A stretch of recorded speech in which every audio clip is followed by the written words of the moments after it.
కేరళలో గర్ల్స్ మహిళలు అందరూ చక్కగా సారీ కట్టుకుంటారు, ఫుల్ గా కవర్ చేసుకుంటారు, గాజులు వేసుకుంటారు, బొట్టు వేసుకుంటారు, నెక్లెస్ వేసుకుంటారు, ఇయర్ రింగ్స్ వేసుకుంటారు. వాళ్ళు సేగా అంటారు తెలుసా. Mean while a lot of times girls are abused by their own family member, by their own relative. ఇప్పుడు ఏం చేయాలి? One of my most favorite actresses, Soundarya Gari photos were recently morphed using AI. Basically proves the point that a woman can be dead. It doesn't matter. Even ఆవిడ ఉన్నప్పుడు చీర కట్టుకున్న ఆవిడ ఈ సమాజానికి తగ్గట్టు డ్రెస్ చేసుకున్నా కూడా ఆవిడ ఫొటోస్ తీసి they will mock. People are like that. We are not the ones saying yes all men. Men are saying yes all men. ఎందుకంటే ఆడవాళ్ళు ఇట్లా ఇట్లా ఇట్లా ఇట్లా ఇట్లా సమాజానికి తగ్గట్టు డ్రెస్ చేసుకోకపోతే ఆడవాళ్ళు మగాళ్ళని రెచ్చగొడితే, ట్రిగర్ చేస్తే, ప్రవోక్ చేస్తే మగాళ్ళు అసాల్ట్ చేస్తారు అంటున్నారు. So basically all of these people are saying yes all men and men are dead. So as survivors, some of us have been molested. I have been molested. I was molested when I was fully clothed with unni also. Okay? So clothes don't matter. These people are the apologists are the problem. That's why India's rape culture. Soundarya Gariలో కింద comment ఎలా ఉంటుందంటే ఆవిడ dead బాడీని I will eat నేను complete గా edit చేసి redact చేసి ఉన్నా. దీనికన్నా చాలా వల్గర్ గా ఘోరంగా ఉండిందన్నమాట. I can't share more than that. So this is the truth about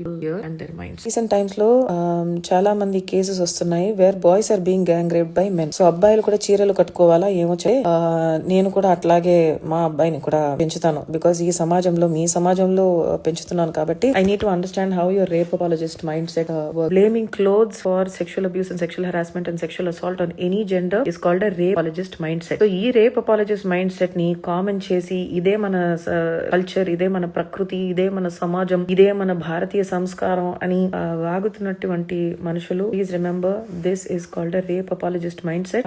rape జరగటానికి రీజన్స్ వెతికి they are blaming survivors and victims for just existing. Please all this out. Please stop. This is wrong. Heroine actress వేసుకున్నటువంటి బట్టల్ని బట్టి abuse చేయడానికి, grab చేయడానికి, molest చేయడానికి, harass చేయడానికి సిద్ధంగా ఉన్నటువంటి ట్రిగర్ అయి రెడీగా ఉన్నారు కదా, వీళ్ళందరూ కూడా కుడ్ బి అంటే వీళ్ళే సొసైటీ. వీళ్ళని చూసే మేమందరం కొంచెం డేంజర్, మేము మనమే కేర్ఫుల్ గా ఉండాలి అని చెప్తున్నారు కదా. సో వీళ్ళందరూ ఎవరికో తండ్రి, తమ్ముడు, తాత, చిన్నాన్న, పెద్దనాన్న, cousin brother, husband, brother in law, బావ, పామర్ది, ఫ్రెండ్, ఎవరైనా ఉండొచ్చు కదా. So I'm just trying to understand. వీళ్ళకి మాత్రం సంస్కారం ఉంది. ఒక అమ్మాయి పబ్లిక్ స్పేస్ లో ఉంటే, ఆవిడ ఒక ప్రొఫెషనల్ గా పని చేస్తుంటే, అయితే ఇప్పుడు ఒలింపిక్ లెవెల్లో స్విమ్ సూట్స్ వేసుకుని ఒక ఫీమేల్ స్విమ్మర్ వెళ్లి మెడల్ కొడితే ఎందుకు స్విమ్ సూట్ వేసుకుని అంటారా? అర్థం కాదు. Only cause for rape is the rapist. Only cause for abuse is the abuser. Only cause for child sexual abuse is the child sex